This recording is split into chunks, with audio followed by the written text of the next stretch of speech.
Bonsoir et bienvenue dans l'Africa Newsroom à la une de l'actualité. Ce soir, Madagascar où le spectre d'une nouvelle crise politique. Armée, Union africaine, commission électorale, échec de toutes les pistes de sortie de crise. Côté opposition qui exige la démission immédiate du président de la République et de son gouvernement, on annonce un durcissement des positions.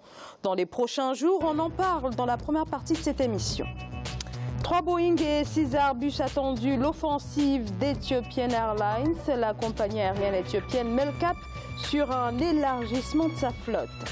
Et la gestion des déchets, une question de santé publique et un enjeu environnemental. Mais le continent manque d'infrastructures parmi les pays concernés par cette problématique. La République du Congo met sur place une ONG tentant bien que mal de s'attaquer au problème en donnant une seconde vie aux déchets. Et pour parler de toutes ces actualités, avec moi sur ce plateau, Maître Adoté Blivi, bonsoir. Bonsoir Zara, bonsoir à tous et à tous.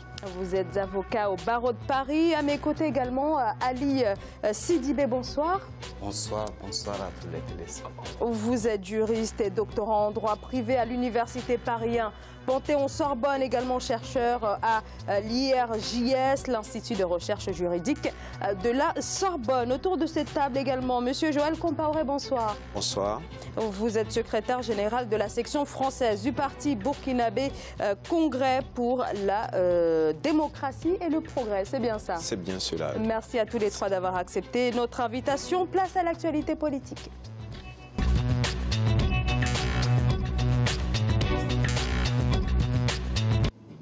Et le mot d'ordre demeure le même au sein de l'opposition malgache, à savoir la démission pure et simple du président Radzaonari Mampiane. La Grande Île est le théâtre depuis la fin du mois d'avril de tensions politiques entre pouvoir et opposition. La contestation entre à présent dans sa 5e semaine et l'opposition annonce un durcissement de son mouvement dans les prochains jours. Solange Dubois.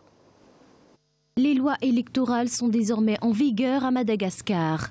Toutes les lois ont en effet été promulguées par le président Radzaonari Mampiane, tandis que plusieurs dispositions de ces nouvelles lois avaient été jugées ce 3 mai 2018 contraires à la Constitution par la Haute Cour constitutionnelle malgache. Le président de la République peut décider soit de promulguer les autres dispositions de la loi ou de l'ordonnance, soit de soumettre l'ensemble du texte à une nouvelle délibération du Parlement ou du Conseil des ministres selon les cas, soit de ne pas procéder à la promulgation. Malgré la promulgation des lois électorales, l'opposition malgache continue de réclamer la démission immédiate du chef de l'État et de son gouvernement et compte bien durcir le ton cette semaine. Les seules informations qu'ils ont communiquées jusqu'ici, c'est qu'ils allaient faire sortir les étudiants de l'université d'Antananarive demain pour renforcer le mouvement. Donc jusqu'ici, c'est le seul mouvement assez dur qu'ils ont communiqué officiellement. Après, il y aura les séries de discours et manifestations comme d'habitude sur le parvis de l'hôtel de ville. Une contestation qui prend de plus en plus d'ampleur. La Haute Cour constitutionnelle, quant à elle, doit répondre à la requête de déchéance du chef de l'État. Une réponse très attendue par les députés de l'opposition après 5 semaines de manifestations consécutives. Alors depuis le 21 avril, des centaines de partisans de l'opposition occupent chaque jour la place du 13 mai pour dénoncer l'adoption récente des nouvelles lois électorales. On a vu différents acteurs intervenir pour résoudre cette crise, l'Union africaine, l'armée, le ministère de la Défense et plus récemment la CENI, mais aucune piste de sortie de crise n'a été trouvée pour le moment. Là, on a une opposition qui annonce un durcissement de son mouvement cette semaine. Est-ce que c'est un mouvement qui est amené à perdurer, Maître Adoté Blivi? Oui, le mouvement amené à perdurer, pourquoi pas. Mais le problème essentiel qui est posé ici, c'est de savoir si le président de la République avait le droit de promulguer une constitution dont certaines dispositions ont été amendées par la Haute Cour constitutionnelle de Madagascar. Il faut bien préciser que l'article 117 de cette Constitution donne 3 options au chef de l'État. Soit, la première option, soit il promulgue la disposition sans la disposition contestée, soit il retourne vers le Parlement pour faire revoter les dispositions remaniées, ou bien il les laisse de côté. Ça a été rappelé dans le sujet tout à l'heure. Le fait que le président de la République ait choisi une autre voie, c'est-à-dire contourner la Constitution, enfreindre la Constitution, je crois qu'il a commis une grave erreur sur laquelle il doit impérativement revenir. C'est dans l'intérêt, non pas seulement de lui, mais dans l'intérêt de toute la République de Madagascar, dans la mesure où, sans la validité de cette nouvelle loi, de cette nouvelle Constitution, on ne peut pas, de la loi organique, on ne peut pas aller aux élections. Ce n'est pas possible. Le président de la République, qui est garant d'abord de la Constitution, doit donner l'exemple. Et en l'espèce, il ne le fait pas. L'opposition n'a d'autre choix que de l'affronter sur ce terrain-là. Monsieur Ali Sidibé. Moi, je tenterais plutôt de rejoindre Maître dans ses propos. En fait, à partir du moment que du côté de l'opposition, il y a une requête de déchéance du chef de l'État, moi, je pense que d'un côté, l'opposition a intérêt de durcir le mouvement et de l'autre côté, ça sera une espèce de pression et pour que la requête de déchéance puisse aboutir. Donc d'un côté, s'il y a une requête au niveau de la justice et de l'autre côté, il y a la pression de la population, moi je pense que ça pourrait être... Alors quand même, est-ce que l'opposition ne va pas un peu trop loin? Sur quoi se base l'opposition pour demander la déchéance, donc la démission du président de la République, dont le mandat arrive à échéance à la fin de l'année?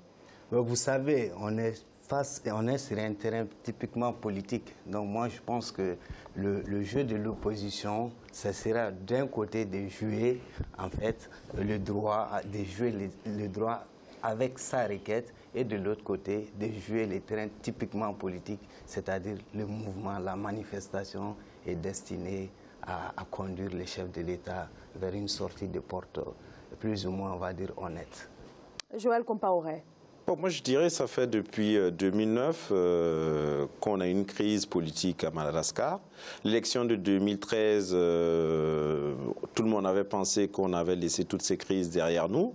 Mais là, depuis avril, on voit qu'on est en plein dedans avec les mêmes acteurs, c'est-à-dire Radjoline, Ravalomanana et monsieur le président Iri. Donc deux anciens présidents et l'actuel président.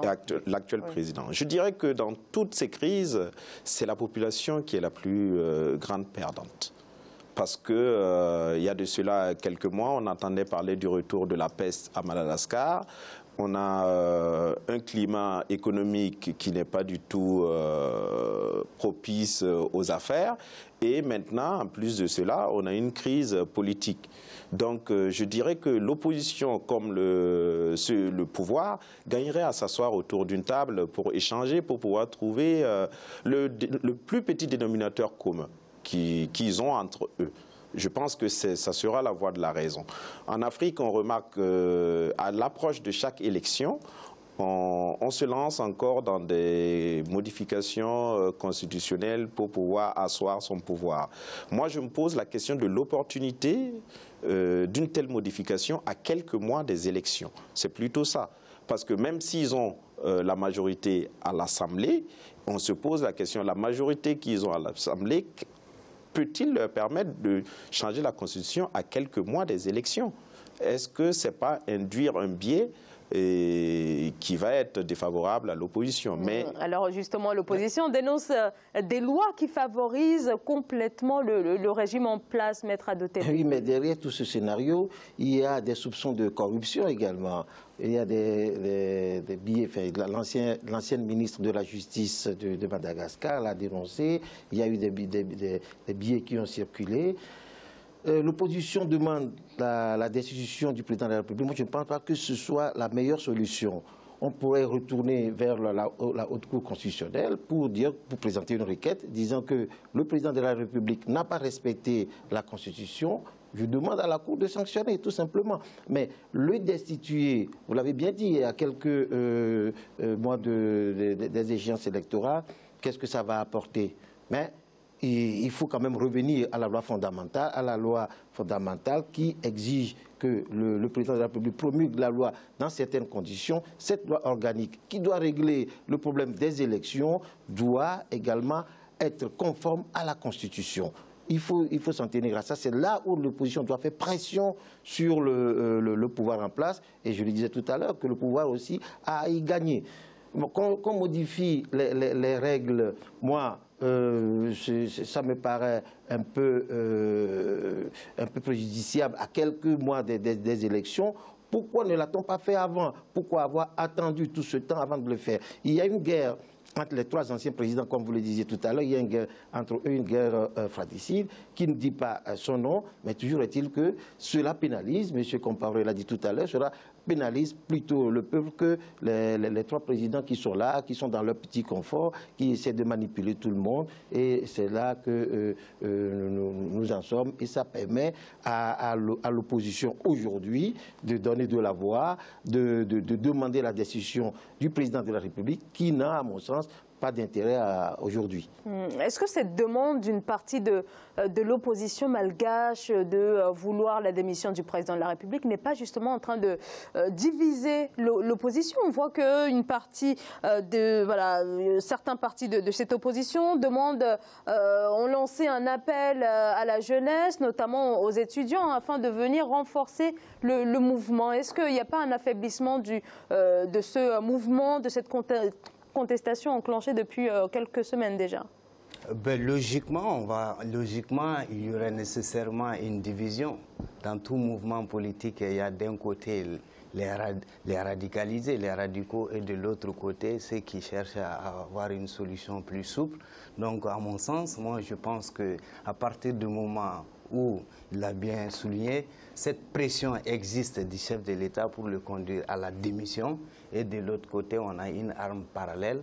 Donc moi je pense que c'est comme on dit, si ce n'est pas Jean, c'est Paul. C'est-à-dire, si la requête n'aboutit pas, eh bien, on va pouvoir faire pousser le président et à sortir par la démission. Mais voyant la manifestation telle qu'elle est organisée, l'ampleur qu'elle prend, elle durcit de plus en plus. Donc moi je pense que à un moment donné, on aura à peu près deux choix. C'est-à-dire soit la thèse de M. Compaoré, soit on va s'asseoir à table à discuter, et bien soit on va du côté d'une manifestation plus radicale, c'est-à-dire la violence, et que Dieu nous préserve de cela. Donc moi je pense que le fait que, comment ça s'appelle, l'opposition, elle doit être plus sage, hein, à attendre que la requête elle aboutisse, et de l'autre côté, à continuer la pression. Donc ça sera quand même une sortie sage de la crise. Joël Compaoré. Ou Maître Blivi, et ensuite je vous cède la parole. Alors, ce qu'on remarque aujourd'hui, c'est que l'opposition qui est là, c'était le parti au pouvoir hier. Donc c'est toujours les mêmes. Il y a l'opposition d'aujourd'hui qui vient remplacer le pouvoir d'hier, et ils se tirent les balles entre les pattes. C'est qu'il y a un problème à régler, un problème fondamental à régler, c'est de revenir à un compromis social, à un compromis politique pour permettre à ce pays, depuis quelques années, depuis 2005, qui connaissait soubresaut, de régler ce problème. Le problème n'est pas régler. Le contentieux politique qui oppose Ravalomanane à Anjoa Joël et puis l'actuel président n'est toujours pas réglé. Tant que ce n'est pas réglé, nous aurons successivement ces crises politiques à Madagascar. Joël Compaoré. Oui, bon, moi je dirais tout simplement, c'est vraiment la voie de la raison, hein, c'est-à-dire qui puisse s'asseoir autour d'une table et pouvoir échanger. Les élections sont dans quelques mois. Par contre, dans la loi, il est prévu une exclusion. Moi je dirais que ce sont des termes à manier avec tact et puis prudence. Parce que nous avons vu dans tous les pays où il a été question d'exclusion, d'exclure une partie des candidats, en ne passant pas par, c'est-à-dire la voie normale, c'est-à-dire par que la justice puisse invalider la candidature de quelqu'un. Dans tous les pays où ça a été voté, c'est-à-dire le parti au pouvoir vote l'exclusion de ses adversaires, ça s'est terminé mal. Et donc je dirais que ce sont des choses à manier vraiment avec prudence. Donc je dirais le mieux pour Madagascar et pour leur scène politique, c'est de s'entendre et de s'asseoir et de discuter, de trouver des règles communes pour pouvoir aller aux élections. C'est dans quelques mois. Il faudra y aller.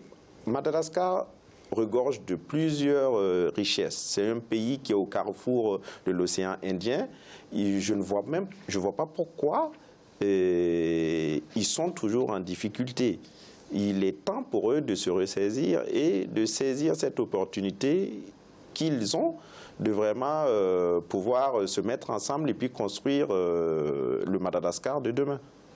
Alors donc à 7 mois des élections générales, dont l'élection présidentielle, le chef de l'État est donc confronté à une fronde. Hein. On peut véritablement parler d'une fronde d'aujourd'hui pour le président R. Radzaonari Mampiane, au pouvoir depuis 2013. Comment jugez-vous sa réponse face à cette crise? C'est l'empathie. Et c'est toujours comme ça. Quand ils sont au pouvoir, ils ne pensent pas que demain, ils ne peuvent plus l'être. Leur problème, c'est que je suis au pouvoir, j'y reste. Tant que je suis là, c'est moi qui dirige tout, c'est moi qui prend les règles qui s'imposent. Sauf que le pays ne leur appartient pas, le pays appartient à tout le monde. Sa position, elle est dramatique et catastrophique pour Madagascar. Il aurait pu s'inspirer des autres crises qui sont succédées dans ce pays pour dire, moi, je vais changer les choses, améliorer la situation pour aller de l'avant. Non, il tombe dans les mêmes travers que ses prédécesseurs.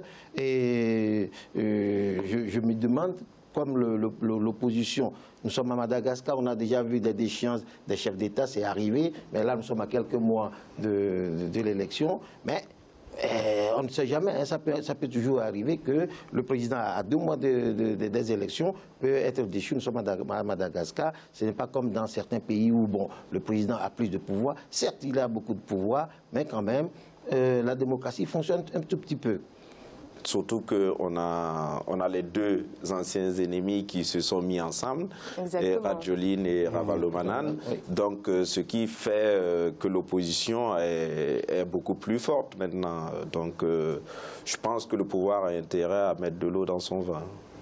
Un dernier mot, Ali Sidibé, sur cette opposition qui est en train aussi à la fois fragile de par sa ligne observée depuis le départ, à savoir la démission du président, mais aussi quand même qui se renforce avec justement cette alliance des deux anciens présidents. Oui, bon, moi je trouve que le fait qu'on soit à 7 mois des élections ne doit pas être un impact pour demander la déchéance du chef de l'État. Dans l'expérience africaine, il faut aussi se situer dans les contextes. Nous avons vu en République du Mali, en 2012, il y a eu un coup d'État, 30 jours des élections présidentielles. Donc, quels étaient ces contextes-là et qu'est-ce qui a conduit à cela? Donc moi, je pense qu'il faut aussi voir du côté de Madagascar quels sont les motifs qui poussent la population à agir ainsi et à l'opposition à profiter.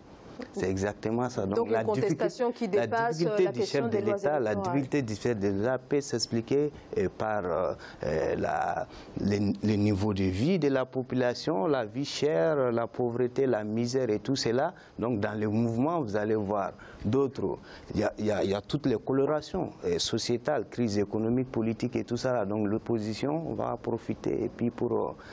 En ce moment-là où le chef de l'État est affaibli, donc elle ne va pas se poser la question est-ce que ça reste 7 mois ou ça reste 30 jours. Donc elle va profiter puis de cette faiblesse.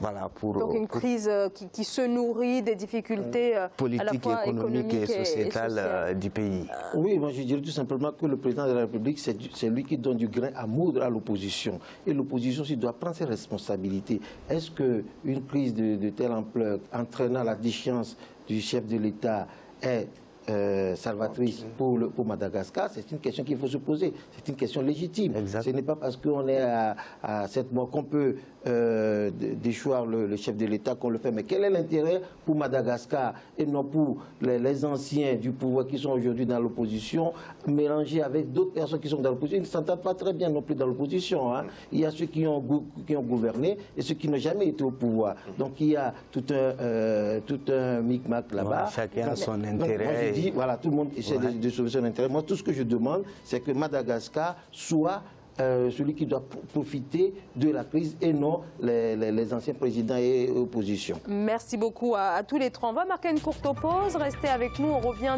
dans quelques secondes. À tout de suite.